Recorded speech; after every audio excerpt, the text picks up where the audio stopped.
بسم اللہ الرحمن الرحیم۔ السلام علیکم بچوں، کیسے ہو آپ سب؟ دعا گو ہوں کہ اللہ پاک آپ سب کو اپنی حفظ و امان میں رکھے۔ بیٹا آج کا ہمارا سبق ہے اے وطن تو سلامت رہے۔ بیٹا یہ آپ کے مضمون اردو جماعت پنجم کا سبق نمبر 4 ہے، اے وطن تو سلامت رہے۔ اس کی آج ہم سب سے پہلے صفحہ نمبر 21 پر جو ہے وہ پڑھائی کریں گے۔ حاصلات تعلم، سوچیں اور بتائیں اور کیا آپ جانتے ہیں۔ اس کے لیے صفحہ نمبر 21 پر سب سے پہلے ہم پڑھیں گے حاصلات تعلم۔ بیٹا یعنی ہمیں پڑھنے سے کیا حاصل ہوا؟ حاصلات تعلم یعنی ہمیں پڑھنے سے کیا حاصل ہوا، ٹھیک ہے۔ اس میں سب سے پہلے یعنی اس کو سبق کو پڑھنے کے بعد بچے جو ہیں یعنی آپ لوگ اس قابل ہو جاؤ گے کہ سنی ہوئی چیزوں کی تفہیم کر کے بتا سکیں، یعنی جو چیز ہم سنتے ہیں اس کی ہم تفہیم کر سکیں، یعنی اس کو وضاحت کے ساتھ بتا سکیں، ٹھیک ہے۔ اس کے بعد اس کا دوسرا پوائنٹ ہے کہ حافظے میں موجود نظم اور اشعار لے اور آہنگ سے سنا سکیں، یعنی جو ہمارے ذہن میں موجود ہوتی ہیں چیزیں جو ہم نے پہلے سے پڑھی ہوئی ہوتی ہیں، جیسے کہ نظمیں یا اشعار وغیرہ، تو ان کو ہم سر سے اور ایک آہنگ کے ساتھ سنا سکیں۔ بیٹا اس عبارت کو پڑھنے کے بعد یعنی یہ جو سبق ہم پڑھیں گے اس کو پڑھنے کے بعد آپ اس قابل ہو جائیں گے کہ آپ نے جو عبارت پڑھی ہے، جو نثر پڑھی ہے، اس میں جو معلومات دی گئی ہیں اور اس کے ساتھ ساتھ جو خیالات ہمارے ذہن میں آتے ہیں ان کے مطابق ہم ان سب کو بیان کر سکیں۔ اس کے ساتھ ساتھ آپ اس قابل بھی ہو جائیں گے کہ کسی سفر کا مختصر احوال لکھ سکیں۔ مختصر احوال یعنی مختصر طور پر اس کے حالات۔ سفر یعنی جیسے آپ لوگ بیٹا گرمیوں میں اکثر پرفضا اور پہاڑی مقام کی سیر کے لیے جاتے ہیں، جیسے کہ مری وغیرہ چلے جاتے ہیں آپ لوگ، کاغان، ناران، شوگرام وغیرہ، یعنی ایسے جو علاقوں میں جاتے ہیں تو وہاں پر سیر کر کے آنے کے بعد جو کچھ وہاں کے حالات و واقعات آپ کے ساتھ پیش آتے ہیں، یعنی آپ جانے کے لیے کتنے بجے اٹھے صبح اور گاڑی میں سوار ہوئے، سفر کے دوران کیا کیا ہوا، وہاں کتنے بجے پہنچے، آپ نے کمرہ لیا ہوٹل میں، وہاں پہ آپ نے جو ہے وہ ریسٹ کی، کھایا پیا، سیر کے لیے جو ہے وہ آپ باہر نکلے، تو یہ ساری باتیں آپ بیان کر سکیں گے یعنی لکھ سکیں گے، ٹھیک ہے۔ اس کے بعد جمع کو واحد اور واحد کو جمع میں تبدیل کر کے یعنی آپ بتا اور لکھ سکیں گے۔ یعنی یہ بیٹا جو واحد اور جمع ہوتے ہیں یہ اسم کی اقسام ہوتی ہیں گنتی یا تعداد کے لحاظ سے۔ تو بیٹا گنتی اور تعداد کے لحاظ سے اسم کی دو اقسام ہوتی ہیں، ایک واحد اور ایک جمع۔ اکیلے اسم کو واحد کہتے ہیں۔ واحد اسم صرف ایک چیز، ایک شخص یا ایک جگہ کو ظاہر کرتا ہے۔ مثال کے طور پر اگر آپ جملہ دیکھیں کہ بچہ سو رہا ہے تو یہ ایک کی بات ہو رہی ہے کہ ایک بچہ سو رہا ہے، ٹھیک ہے، لڑکا کھیل رہا ہے یعنی ایک لڑکے کی بات ہو رہی ہے۔ اسی طرح سے جو جمع ہے اس میں ایک سے زیادہ اسموں کو جمع کہتے ہیں۔ جمع اسم ایک سے زیادہ شخص، چیزوں یا جگہوں کو ظاہر کرتا ہے، جیسے کہ اگر ہم مثال کے طور پر اگر ہم دیکھیں تو ہمارے پاس اگر جملے ہیں جیسے ہم نے پہلے پڑھا تھا بچہ سو رہا ہے، تو اگر ہم اب بولیں بچے سو رہے ہیں تو یہ جمع ہو جائے گا، اس میں زیادہ بچوں کا ذکر آ رہا ہے۔ اسی طرح سے لڑکے کھیل رہے ہیں تو اس میں زیادہ لڑکوں کا ذکر آ رہا ہے، ٹھیک ہے۔ اس کے بعد بیٹا اگلا پوائنٹ ہے آپ کا حروف جار کا درست استعمال کر سکیں۔ حروف جار یہ بیٹا ہم نے حروف کے بارے میں پہلے بھی پڑھا تھا کہ حروف کیا ہوتے ہیں۔ حروف تہجی سے مل کر حرف بنتے ہیں، ٹھیک ہے، یعنی یہ ایسا کلمہ جو نہ تو کسی شخص کا نام ہو اور نہ ہی کسی کام کے کرنے یا ہونے کو ظاہر کرتا ہو۔ اس کی جو ہیں وہ کچھ اقسام ہیں یہاں پر، جن میں سے آج ہم ایک جو ہے وہ کریں گے حروف جار۔ حروف جار بیٹا ان حروف کو کہتے ہیں جو اسم کو فعل کے ساتھ یا اسموں کو ایک دوسرے کے ساتھ ملاتے ہیں۔ اردو میں بیٹا عام طور پر جو استعمال کیے جاتے ہیں نا حروف جار، وہ کچھ یہ ہیں: میں، سے، ساتھ، بیچ، پر، پہ، اوپر نیچے درمیان اندر باہر آگے پیچھے تک یا تلک وغیرہ. ٹھیک ہے. اس کے بعد بیٹا آپ کا اگلا پوائنٹ ہے کسی میلے یا نمائش کو دیکھ کر اس کی مخصوص سرگرمی پر اپنے رد عمل کا اظہار کر سکیں. یعنی اگر آپ نے کوئی میلہ دیکھا ہے یا آپ نے کوئی نمائش دیکھی ہے تو اس پر اپنے رد عمل کا، یعنی آپ کو کیسی لگی، کیا تھا، کس طرح سے تھا، وہ سارا آپ بیان کر سکیں. اس کے بعد اگلا ہے پوائنٹ کہ ذرائع ابلاغ یا دیگر ایسے ہی ذرائع سے نظمیں اور گیت وغیرہ سن کر دوسروں کو سنا سکیں. ذرائع ابلاغ بیٹا میڈیا کو کہتے ہیں. جیسے میڈیا میں کیا ہے، ریڈیو، ٹیلی ویژن، انٹرنیٹ. تو ان سے جو ہم نظمیں یا گیت وغیرہ سن کر دوسروں کو سنا سکیں، یعنی ہم اس قابل ہو جاتے ہیں. اگلا بیٹا آپ کا پوائنٹ ہے سوچیں اور بتائیں. ٹھیک ہے. اس میں بیٹا آپ کے پاس 3 سوال ہیں. سب سے پہلا، ہمارے ملک کے کتنے صوبے ہیں؟ تو بیٹا ہمارے ملک کے 5 صوبے ہیں: پنجاب، سندھ، بلوچستان، خیبر پختونخوا اور گلگت بلتستان. اس کے بعد اگلا سوال ہے ہماری قومی زبان اور قومی لباس کون سا ہے؟ تو بیٹا ہماری قومی زبان اردو ہے اور قومی لباس شلوار قمیص ہے. یقیناً آپ اس سے واقف ہوں گے. یہ بات دوبارہ ہم جو دہرا رہے ہیں یہاں پہ، میں اس کو دہرانا اس لیے کہوں گی کیونکہ ہم پاکستانی ہونے کے ناطے اس بات کو اچھی طرح سے جانتے ہیں کہ ہماری قومی زبان اردو ہے اور ہمارا قومی لباس شلوار قمیص ہے.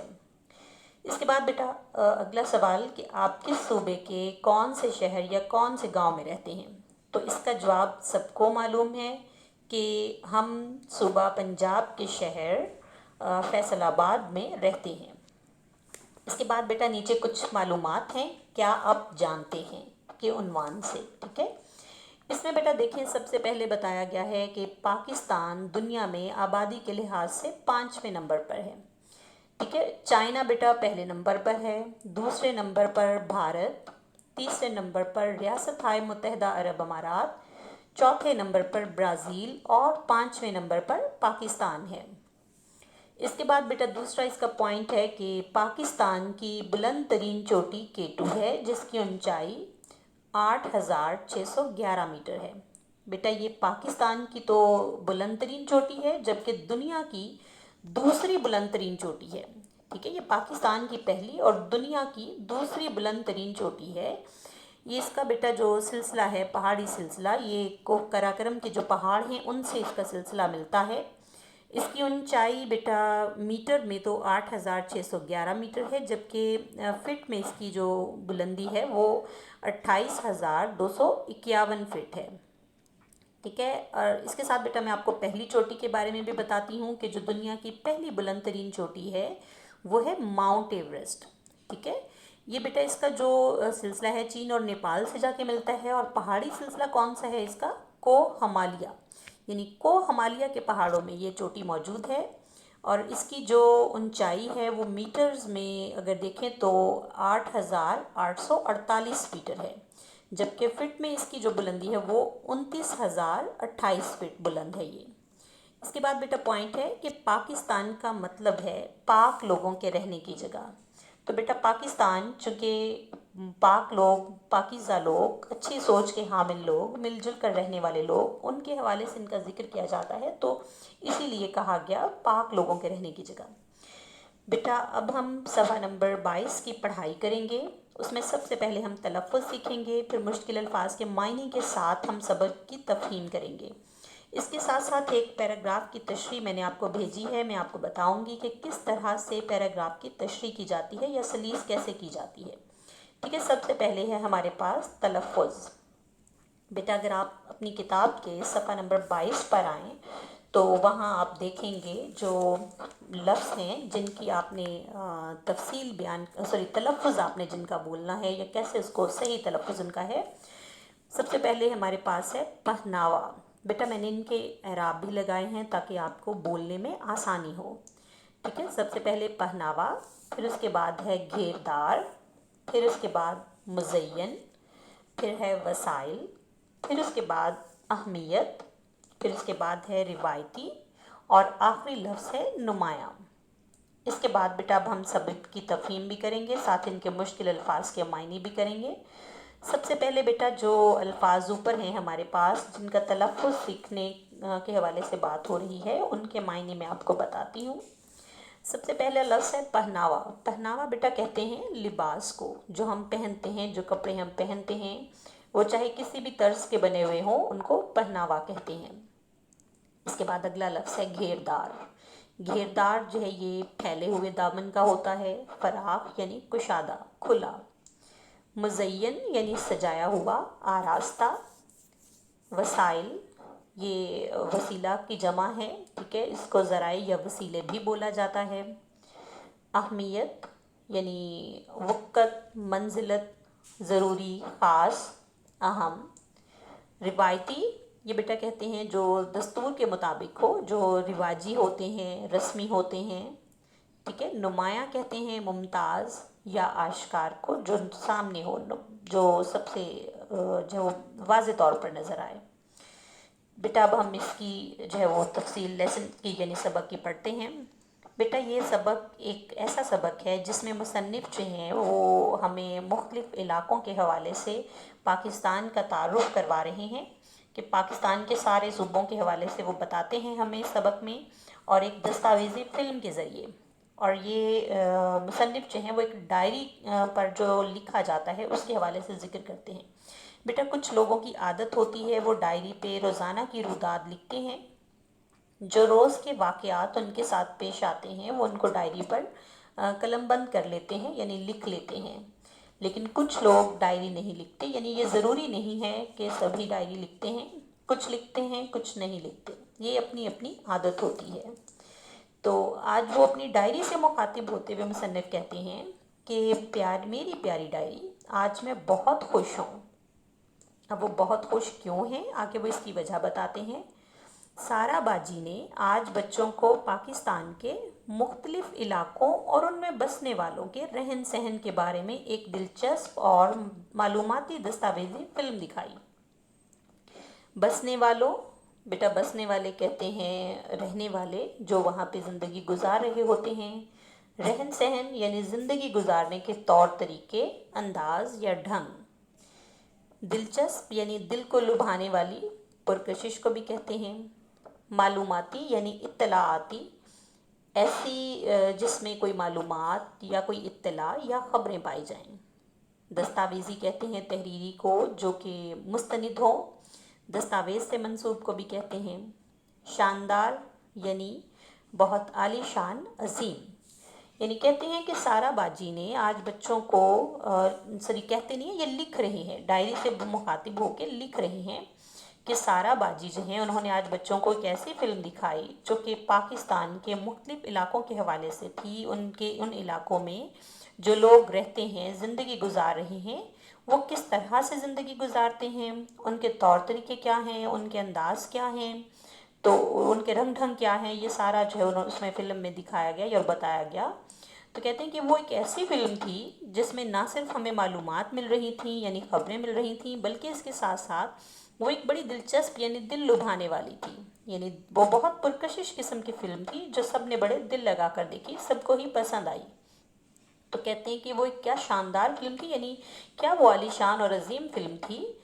یوں لگا یعنی ہمیں ایسا لگا کہ ہم اسلام آباد میں بیٹھے بیٹھے ان علاقوں کی سیر کر رہے ہیں، یعنی اگر اسلام آباد کا ذکر ہوا تو ہمارے تصورات میں اس طرح سے وہ علاقے آئے کہ ہمیں یوں لگا کہ جیسے ہم تصور کی آنکھ سے وہ علاقے دیکھ رہے ہیں۔ سب سے پہلے ایک عمارت کا خوبصورت منظر دکھایا گیا۔ منظر یعنی سما، نظارہ، یا پھر جو کچھ بھی حد نگاہ میں نظر آئے۔ تو کہتے ہیں سب سے پہلے جو ہمیں پردہ اسکرین پر جو ایک عمارت کا جو منظر دکھایا گیا تھا وہ عمارت کون سی تھی؟ وہ ایک خوبصورت عمارت تھی اور عمارت کے اوپر پاکستانی پرچم لہرا رہا تھا۔ لہرانا کہتے ہیں بیٹا ہلنا، لہلہانا، یا پھر ہوا کی وجہ سے جیسے کسی ہلکی چیز کا اڑنا۔ تو چونکہ پرچم ہلکا ہوتا ہے تو ہوا کے جو ہے وہ زور سے یہ لہراتا ہے، لہلہاتا ہے۔ تو کہتے ہیں کہ جو عمارت تھی اس کے اوپر پاکستان کا جو پرچم تھا وہ لہرا رہا تھا، یعنی ہل رہا تھا اس کے اوپر۔ یہ ایک ایسی عمارت تھی جسے پاکستانی پہلی نظر میں پہچان لیتے ہیں، یعنی کہتے ہیں کہ یہ ایسی عمارت تھی کہ کوئی بھی اسے دیکھے نا، پاکستان کا کوئی بھی فرد اس کو اگر دیکھ لے تو وہ اس کو پہچان لیتا ہے، فوراً پہچان لیتا ہے۔ تو کہتے ہیں کہ جی ہاں، یعنی یہ بلوچستان کی مشہور تاریخی عمارت قائد اعظم ریزیڈنسی کا منظر تھا۔ یہ بیٹا آپ کے سامنے جو تصویر ہے زیارت ریزیڈنسی کی، اگر آپ غور کریں، یہ جو آپ کے پاس سائڈ میں یعنی ایک طرف جو تصویر بنائی گئی ہے، یہ زیارت ریزیڈنسی کی تصویر ہے، ٹھیک ہے؟ تو اسی کا ذکر کرتے ہیں۔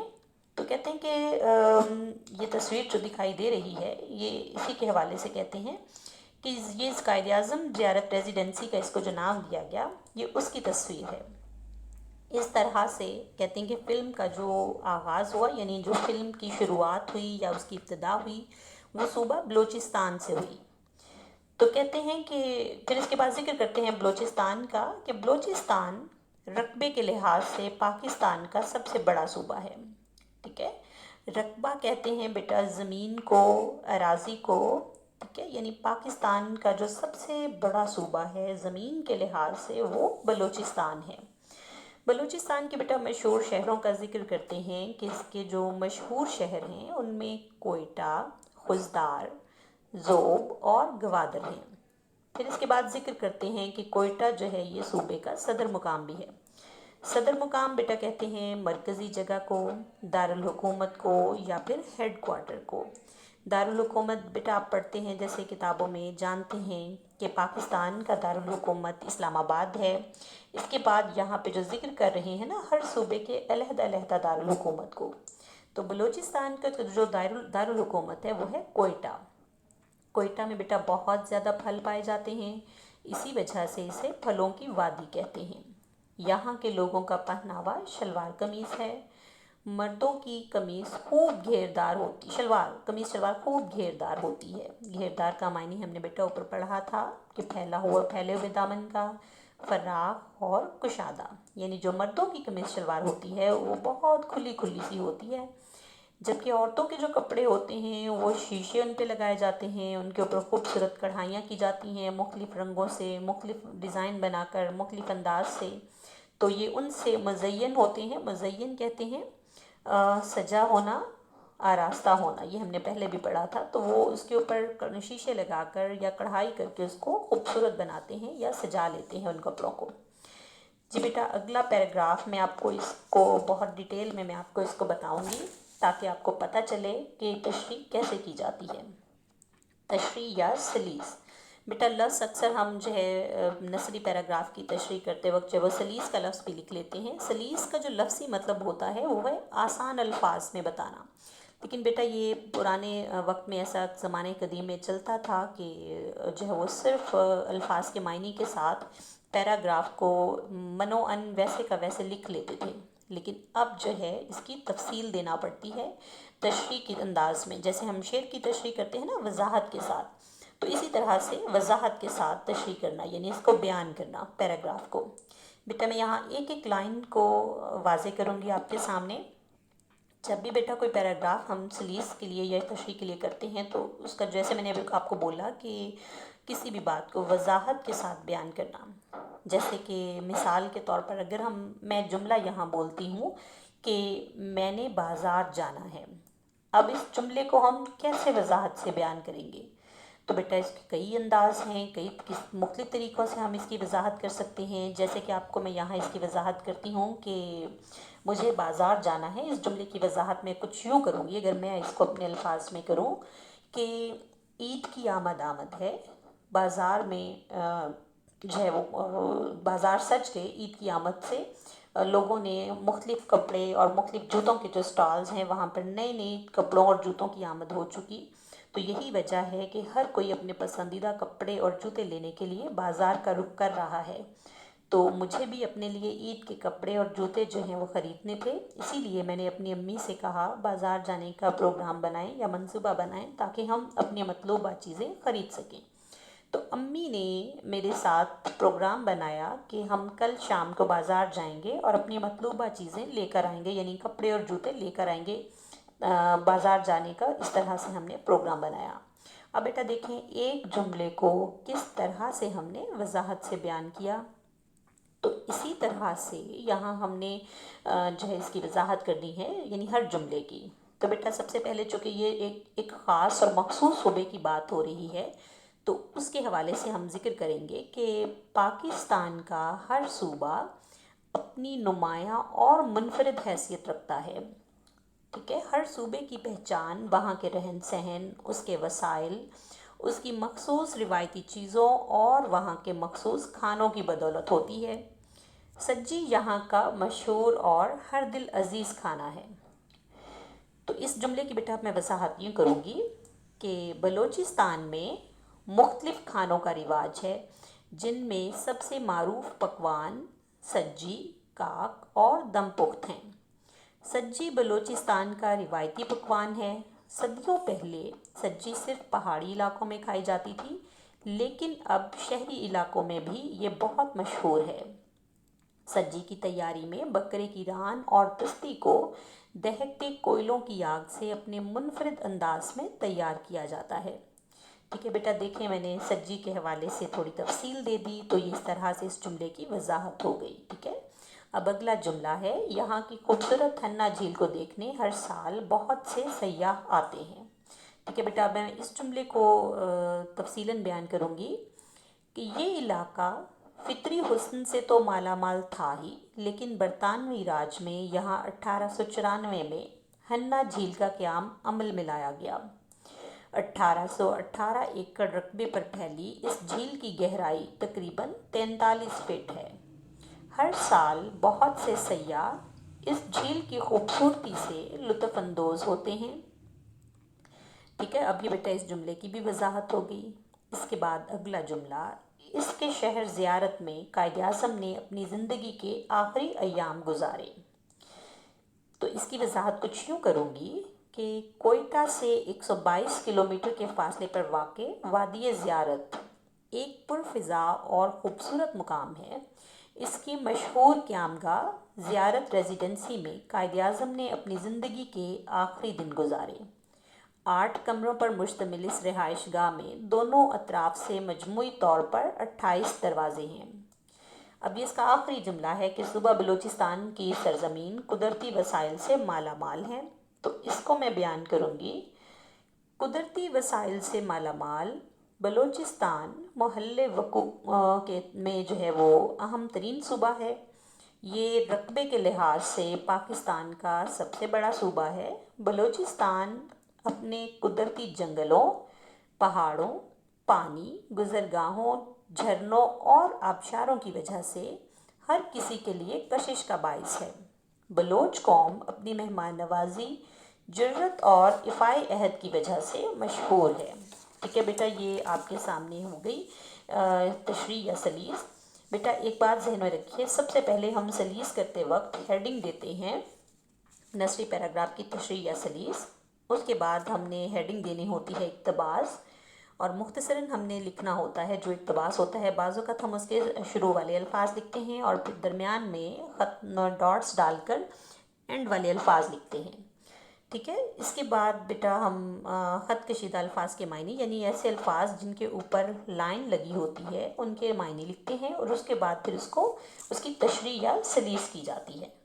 جی بیٹا اب ہم آگے چلتے ہیں کہ اسکرین پر اب ساحل سمندر کا مشہور مقام کلفٹن دکھائی دیا، یعنی جو پردہ اسکرین پر معلومات دی جا رہی تھیں، جو سارا باجی فلم دکھا رہی تھی، وہاں اب جو منظر تھا وہ سمندر کا، ساحل سمندر یعنی سمندر کا کنارہ۔ اسکرین کہتے ہیں بیٹا، اسکرین کہتے ہیں جو کہ کہہ لیں جو معلومات دینے کے لیے جو پردہ ہوتا ہے، یا سینما یا ٹیلی ویژن کا پردہ جس پر تصویروں کا عکس دکھائی دیتا ہے، ٹھیک ہے۔ یہ اوپر بیٹا ہم نے جو پیراگراف پڑھا ہے اس کے کچھ لفظ جو ہیں ان کے معنی ہم نہیں دے سکے، میں آپ کو وہ بتا دیتی ہوں۔ سب سے پہلے سجی کا ہم نے پڑھا۔ سجی جو ہوتی ہے بیٹا، یہ قبائلی جو لوگ ہوتے ہیں نا، قبائلی لوگوں کا مہمان نوازی کے لیے تیار کیا گیا ایک قسم کا کھانا جو بھیڑ کے بچے کو روسٹ کر کے بنایا جاتا ہے۔ ہر دل عزیز جسے ہر کوئی پسند کرے، یعنی مقبول خلائق۔ سیاح کہتے ہیں سیر کرنے والا۔ ایام یہ یوم کی جمع ہے یعنی دن۔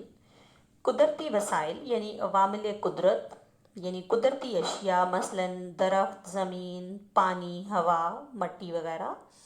مالا مال یعنی دولت مند یا خوشحال. ٹھیک ہے. اس کے بعد ہم اب آگے چلتے ہیں. ساحل سمندر یعنی سمندر کا کنارہ. اب صوبہ سندھ کے بارے میں معلومات دی جا رہی تھی. معلومات یعنی علم یا خبریں. یعنی صوبہ سندھ کے بارے میں بتایا جا رہا تھا کہ وہاں کے جو ہے وہ شہروں کے بارے میں، اس کے صدر مقام کے بارے میں، اس کی جو ہے وہ اس کی تفصیل مکمل دی جا رہی تھی. کراچی، سکھر، لاڑکانہ اور حیدرآباد صوبہ سندھ کے مشہور شہر ہیں. ٹھیک ہے. کراچی صوبے کا صدر مقام بھی ہے. آبادی کے لحاظ سے یہ پاکستان کا سب سے گنجان آباد شہر ہے. کراچی کو عروس البلاد یعنی عروس البلاد کہتے ہیں، شہروں کی دلہن، اور روشنیوں کا شہر بھی کہتے ہیں. گنجان آباد یعنی گنجان آباد کہتے ہیں زیادہ آبادی والا، یعنی وہ علاقہ یا بستی جہاں زیادہ آبادی اور مکانات قریب قریب واقع ہوں. اس کے بعد لکھا ہے اس کو روشنیوں کا شہر بھی کہتے ہیں. پھر ہے جی رلی، اجرک اور سوسی کے بنے ہوئے کپڑے. رلی کہتے ہیں بیٹا یہ رنگین کپڑے کے ٹکڑوں سے بنائی گئی مختلف نمونے کی چادر یا رضائی ہوتی ہے. ٹھیک ہے. اجرک کہتے ہیں یہ صوبہ سندھ کی ایک مخصوص قسم کی چھپی ہوئی چادر کو، اور سوسی کہتے ہیں کھڈی کا بنا ہوا ایک قسم کا رنگین، سادہ یا دھاری دار طرز کا یا انداز کا کپڑا. یہ کپڑے جو ہیں یہ صوبہ سندھ کی منفرد شناخت ہیں. منفرد یعنی الگ، جدا یا انوکھا. پہچان کہتے ہیں شناخت یا واقفیت کو. کراچی کی بریانی اور حیدرآباد کی پلہ مچھلی یہاں کے لذیذ پکوان ہیں. یعنی جو کراچی کی بریانی اور حیدرآباد کی جو مچھلی ہے پلہ مچھلی، یہ یہاں کے مزیدار اور خوش ذائقہ کھانوں میں شمار کیے جاتے ہیں. پکوان کہتے ہیں کھانے کو. وادی سندھ کی قدیم یعنی پرانی جو تہذیب ہے، اس کے آثار یعنی اس کی باقیات، یادگاریں یا نشانے بھی اس صوبے میں موئن جدوڑو کے مقام پر پائے جاتے ہیں. جی بیٹا اب ہم صفحہ نمبر جو ہے وہ اگلے پہ آتے ہیں 23 پہ. اس کے ہم مشکل الفاظ کے معنی، سبق کی تفہیم اور وہاں پہ جو سوال ہیں ٹھہرے اور بتائیں، ہم وہ کریں گے. اس کے لیے جب ہم آئیں صفحہ نمبر 28 پر تو ذکر ہوتا ہے کہ سندھ کے مناظر ختم ہوئے تو اسکرین پر پتھروں سے بنا ہوا بہت بڑا جو دروازہ ہے وہ نمودار ہوا. مناظر کہتے ہیں بیٹا منظر کی جمع کو.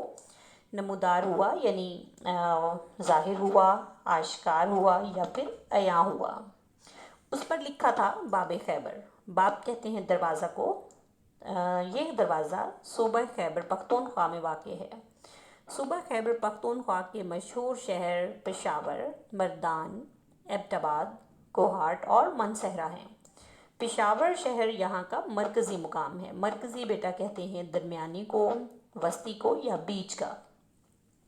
صوبہ خیبر پختونخوا کے مشہور شہر پشاور یہاں ہم پشاور کا ذکر کر رہے ہیں کہ جو صوبہ خیبر پختونخوا کا مشہور شہر پشاور ہے اسے پھولوں کا شہر بھی کہتے ہیں. اور یہاں کا قصہ خوانی بازار تاریخی اہمیت کا حامل ہے. حامل کہتے ہیں کوئی خاص چیز یا صفت رکھنے والا. اب اس کی خاص اہمیت کیوں ہے، یہ خاص صفت اس کی کون سی ہے؟ وہ یہ ہے کہ یہاں پرانے وقتوں میں یعنی پرانے زمانے میں لوگ قصے یعنی کہانی، حکایت یا داستان سنایا کرتے تھے. اسی لیے اس بازار کا نام قصہ خوانی بازار مشہور ہو گیا. خیبر پختونخوا کے مرد روایتی قمیص شلوار، جبکہ خواتین کڑھائی والی لمبی قمیص شلوار یا پھر فراک پہنتی ہیں.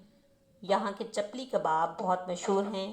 اپنے منفرد ذائقے کی وجہ سے جانے جاتے ہیں یعنی پہچانے جاتے ہیں.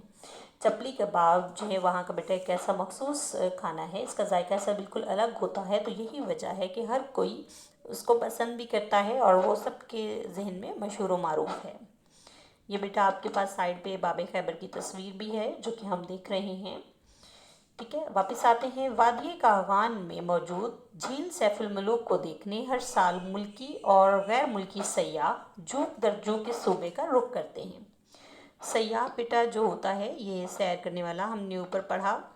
اس کے بعد ہے جوک در جوک یعنی گروہ در گروہ. رخ کرنا یعنی کسی جگہ جانے یا آنے کا ارادہ کرنا. تو یہ جو جھیل ہے وادی کاغان میں، اس کو یعنی جھیل سیف الملوک کو ہر سال ہمارے اپنے ملک سے بھی اور دوسرے ممالک سے بھی لوگ دیکھنے کے لیے یہاں آتے ہیں. بیٹا اس کے بعد اگر ہم دیکھیں یہ سائڈ پہ آپ کے ہے ٹھہریں اور بتائیں. اس میں دیکھیں سب سے پہلا سوال ہے آپ کا کہ پھلوں کی وادی کسے کہتے ہیں. تو بیٹا پھلوں کی وادی جو ہے یہ کوئٹہ کو کہا جاتا ہے. ہم نے پیچھے پڑھا ہے اس بارے میں. اور یہ اگلا سوال قصہ پانی بازار کی وجہ شہرت، اس کے بارے میں بھی ہم نے پڑھا کہ قصہ پانی جو بازار ہے اس کی جو ہے وہ اس کی وجہ شہرت کیا ہے. قصہ پانی بازار کی جو وجہ شہرت ہے وہ دیکھیں آپ کے سامنے ہے کہ یہ تاریخی اہمیت کا حامل ہے کیونکہ یہاں پرانے وقتوں میں لوگ قصے کہانیاں سناتے تھے، اسی لیے اس بازار کا نام قصہ پانی بازار مشہور ہو گیا. ٹھیک ہے. تو اگر ہم اب جو نیچے اس کا سوال ہے وہ ہے رلی، اجرک، چوغے، لنگی اور دھوتی بند کہاں کے لباس ہیں. بیٹا رلی اور اجرک کے بارے میں تو ہم پڑھ چکے ہیں، آپ جانتے ہیں کہ یہ صوبہ سندھ کے لباس ہیں. چوغے، لنگی، دھوتی بند ان کے بارے میں ابھی ہم نے نہیں پڑھا، یہ ہم آگے پڑھیں گے، لیکن میں آپ کو بتا دیتی ہوں کہ چوغے جو ہیں یہ کشمیر کے اور لنگی، دھوتی بند یہ صوبہ پنجاب کے لباس ہیں. اب بیٹا دیکھیں اسکرین پر مینار پاکستان دکھائی دیا. اب یہ دیکھیں آپ کے سامنے ہے مینار پاکستان کی تصویر. یہ یقیناً آپ لوگوں میں سے سب نے ہی تقریباً یہ دیکھ رکھا ہوگا حقیقت میں. تو وہ کہتے ہیں کہ پردہ اسکرین پر مینار پاکستان دکھائی دیا تو دل سے آواز آئی، اے وطن تو سلامت رہے. یعنی تو ہمیشہ قائم و دائم رہے، تو ہمیشہ محفوظ رہے، ثابت و سالم رہے. اور ہونٹوں سے بے اختیار نکلا، یعنی دل سے تو یہ آواز آئی کہ اے وطن تو سلامت رہے، اور ہونٹوں سے بے اختیار یعنی بے اختیار کہتے ہیں بیٹا یہ اسم کیفیت ہوتا ہے. ٹھیک ہے. یہ غیر ارادی طور پر یعنی یہ بغیر سوچے سمجھے آواز بے اختیار نکلا، سونی دھرتی. سونی یعنی پیاری، خوبصورت، دھرتی یعنی زمین، یعنی سونی دھرتی یعنی پیاری یا خوبصورت زمین، اللہ رکھے قدم قدم آباد تجھے. آباد رہنا یعنی بھلو پھلو خوشحال رہو. یعنی دل سے جو ہے وہ سلامت رہنے کی آواز آئی اور ہونٹوں سے بے اختیار نکلا کہ اللہ تعالیٰ تجھے ہمیشہ سلامت رکھے. بیٹا سب بچوں نے، وہ کہتے ہیں کہ ہم سب بچوں نے جوش سے، جوش کہتے ہیں شدت یا کسی حالت یا جذبے میں زور ہونا. ٹھیک ہے. جوش سے تالیاں بجائیں اپنے وطن کے لیے. تو کہتے ہیں کہ ہم اب صوبہ پنجاب کے حسین یعنی خوبصورت مناظر دیکھ رہے تھے. اس صوبے کے مشہور شہروں میں لاہور، سیالکوٹ، فیصل آباد، گجرات، ملتان اور راولپنڈی شامل ہیں. لاہور صوبے کا مرکزی شہر ہے. اسے کالجوں اور باغوں کا بھی شہر بھی کہتے ہیں. اس شہر میں بہت سی تاریخی عمارات واقع ہیں. عمارات یعنی عمارت کی جمع، جن میں بادشاہی مسجد، شاہی قلعہ، شالامار باغ وغیرہ یہ بہت مشہور ہیں. صوبہ پنجاب کی مشہور سیاحتی وادی جو ہے وہ وادی مری ہے، یعنی جہاں پر لوگ سیر و تفریح کے لیے جاتے ہیں. شہروں میں لوگ شلوار قمیض پہنتے ہیں. یہ پنجاب کے بیٹا پہناوے کی بات ہو رہی ہے کہ وہاں پہ لوگ شلوار قمیض پہنتے ہیں، جبکہ دیہات میں زیادہ تر لوگ لنگی بیٹا یہ تہبند یعنی وہ کپڑا جو کمر سے لے کر گھٹنوں یا پنڈلیوں تک باندھتے ہیں. ٹھیک ہے. اس کے بعد ہے لاچا. لاچا جو ہے یہ ایک قسم کا ملتانی کپڑا ہوتا ہے جو ریشم اور سوت کے دھاگے کو ملا کر بنایا جاتا ہے. اس کے بعد ہے دھوتی. دھوتی جو ہے یہ بیٹا یہ 4 یا 5 گز لمبا کپڑا ہوتا ہے جو کمر سے نیچے پہنا جاتا ہے. یعنی یہ ان کے لباس ہوتے ہیں جو وہ پسند کرتے ہیں. اس کے بعد کھانوں کی بات کرتے ہیں تو کہتے ہیں کہ مکئی کی روٹی، لسی، ساگ اور مکھن یہاں کے روایتی کھانے ہیں. روایتی جیسے میں نے آپ کو پہلے بھی بتایا یعنی جو جن کا رواج ہو، جو وہاں پہ معروف ہیں. ٹھیک ہے. اس کے بعد بیٹا کشمیر کا منظر دکھاتے ہیں. کہتے ہیں کہ اسکرین پر مظفر آباد کا دلکش منظر تھا. ٹھیک ہے. مظفر آباد آزاد جموں کشمیر کا صدر مقام ہے. آزاد کشمیر کے مشہور شہر مظفر آباد، بھمبر، راولہ کوٹ، میرپور، باغ اور کوٹلی ہیں. اس کے بعد وہ سیاحتی مقامات، جھیلوں کے سیاحتی مقامات کا ذکر کرتے ہیں کہ نیلم، شاردا، 8 مقام، کیرن اور چھوٹا گلہ جھیل کے سیاحتی مقامات بیٹا یہ مقام کی جمع ہے. اپنی مثال آپ ہیں، یعنی ان جیسا جو ہے وہ ڈھونڈنا بھی چاہیں تو ڈھونڈا نہیں جائے گا، یعنی یہ بہت خوبصورت ہیں. کشمیر کو اپنی بے پناہ یعنی بہت زیادہ خوبصورتی اور دلکش نظاروں کی وجہ سے، یعنی دلکش یعنی دل لبھانے والے، پسندیدہ، پرکشش نظاروں کی وجہ سے جنت نظیر بھی کہتے ہیں۔ جنت نظیر یعنی جنت جیسا، ٹھیک ہے۔ اس کے بعد بیٹا ہم آگے چلتے ہیں، صفحہ نمبر 24 جو کہ آخری صفحہ ہے سبق کا۔ اس کے بھی ہم مشکل الفاظ کے معنی کریں گے، سبق کی تفہیم کے ساتھ ساتھ ہم اختتام پہ دیکھیں گے کہ ہم نے سبق سے کیا سیکھا، ٹھیک ہے۔ پچھلے صفحے پہ ہم نے لفظ دیکھا تافتان اور گشتابہ، یہ یہاں کے روایتی کھانے ہیں۔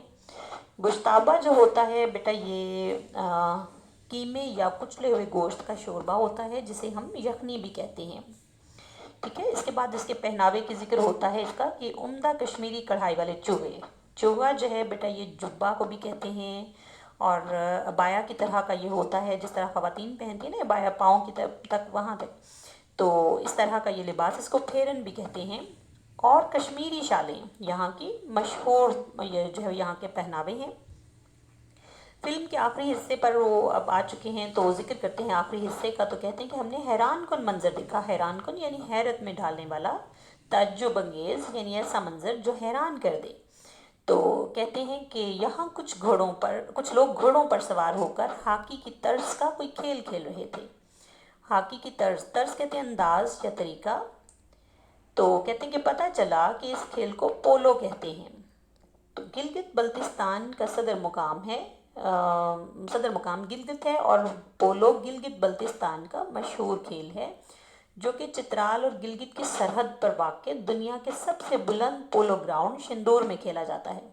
سرحد کہتے ہیں بیٹا کسی چیز کا کنارہ، کسی کی انتہائی حد یا انتہا۔